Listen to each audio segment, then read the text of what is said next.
Has Ron Johnson been commuting from Silicon Valley to JCPenney in Plano, Texas? Does that have something to do with this?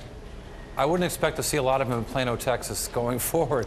It's interesting, and this is a guy who probably spends a lot of his life on airplanes. He spends a lot of time, we know he spent a lot of time in Manhattan in particular trying to work out this deal with Martha Stewart that proved to be a real disaster, ended up being called into court for colluding against Macy's. At least that was the accusation, because Macy's had an exclusive deal with Martha Stewart. But it shows how desperate he was to find hooks for the consumer to have a different understanding of the business. You know, I think one of the reasons the board made such a dramatic move here is because there is a real strong asset here. So 2/3 of the JCPenney stores are what they call on mall.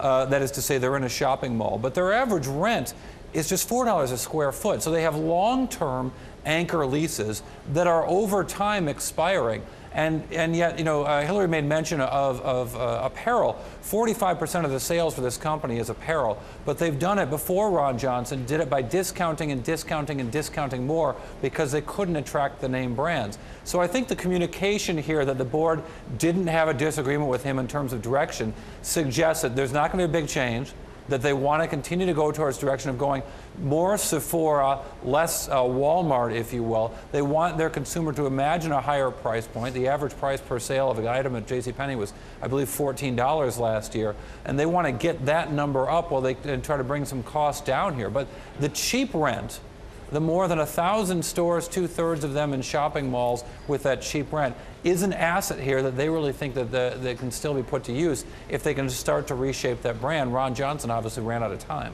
Hang on, Cory Johnson, because I want to bring in our own Sheila Dharmarajan from the newsroom. She's been following this story. Sheila, the same-store sales for JCPenney are down about 32%. That was in the fourth quarter. That was fourth quarter of 2012. They've got 1,100 stores. Go ahead. Yeah, Payman, it's not just about the fourth quarter that's double-digit same-store sales declines. It's about the past 5 quarters that has seen those kind of declines as well. So this is some big deterioration that JCPenney has seen. And to Cory's point about the real estate, you know, all retailers love to talk about the value of their real estate. The reality is it's very, very hard to monetize that, and that's certainly some of the issues that JCPenney has been facing. You know, I think what's most telling about this story right now is what the stock is doing in the aftermarket. It's down 7.5% on the news. Everyone wanted Ron Johnson out. He's out, and the stock is still down. I think the reality of the execution difficulties that JCPenney has going forward, especially coming into the all-important holiday season, remember, this is when retailers start to prep for that season, is starting to dawn on the market. This is still a very, very tough road ahead for JCPenney. Mike Ullman has his job cut out for him. Simply taking Ron Johnson out of the picture doesn't necessarily fix all the problems they have. They have a lot to overcome here.